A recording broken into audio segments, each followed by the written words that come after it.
Okay, for question 3, we have a function that is split into 4 different pieces. This is what we call a piecewise function, something that's split into multiple pieces. And they want us to try to graph it, and then they want us to come up with an equation of the absolute value part from the first 2 pieces.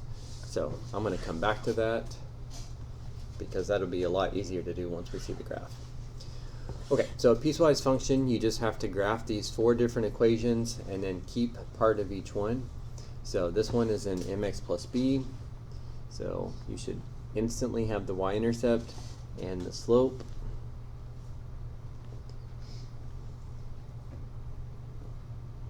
So that's what the line negative x minus 2 looks like, but this time we should only keep where x is equal to negative 2, so filled in circle, and less than negative 2, so step to the left.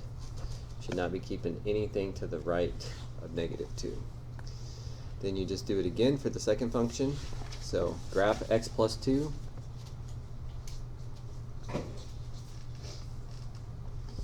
and then pay attention to this restricted domain.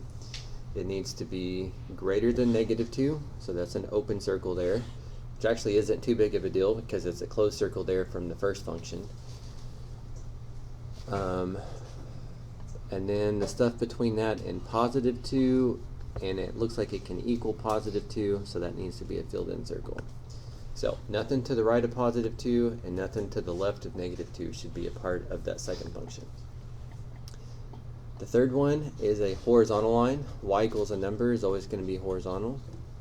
So that's what y equals 3 looks like. And we want where x is greater than 2, not equal to 2, and the numbers between that and 4. And it says it can equal 4. So nothing to the left of 2, nothing to the right of 4. And then finally, one last time, and then our graph is done. We've got one more in mx plus b format. So 6 would be about here, down 3, right 4, just using this slope, using the y-intercept to get a starting point, and then counting rise over run with the slope to get a second point. And maybe a third point, and even a fourth point if you feel like you need it. 2 points to define a line though, so really 2 is enough. But then be careful that you only keep where x is greater than 4. So this would be an open circle, except that it's a closed circle there anyway from the third function. And then we want everything to the right, where x values are greater. So that's what your graph should look like. So it's no harder than graphing any other horizontal line or any other slope-intercept equation, except it's a little bit more repetitive because we had to do it 4 times. And then of course we have to use these restricted domains. Now the last part of the question, using the first 2 pieces, which would be this and this, they want us to realize that this is close to the absolute value function, absolute value of x. Absolute value of x is a V-type graph like those 2 are, but this one's centered at the origin, and this one is centered at negative 2. So we need to do something to this function to make it go left 2. And so that would be adding 2 to x is what would make it go left 2. And when it says limited domain, the absolute value graph goes on forever to the left and forever to the right. And if you just shift it left 2, it's still going to go forever to the left and forever to the right. This one goes forever to the left, but it doesn't go forever to the right. So this one really, x can equal 2 and x can be less than 2.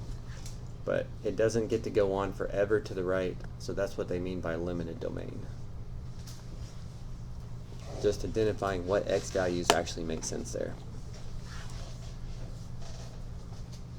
Okay, so several different things there. Knowing the name of the piecewise, graphing the piecewise, and then using the first 2 functions and coming up with an equation. So any specifics about number 3 while it's still up on the board? Is x supposed to be greater or less than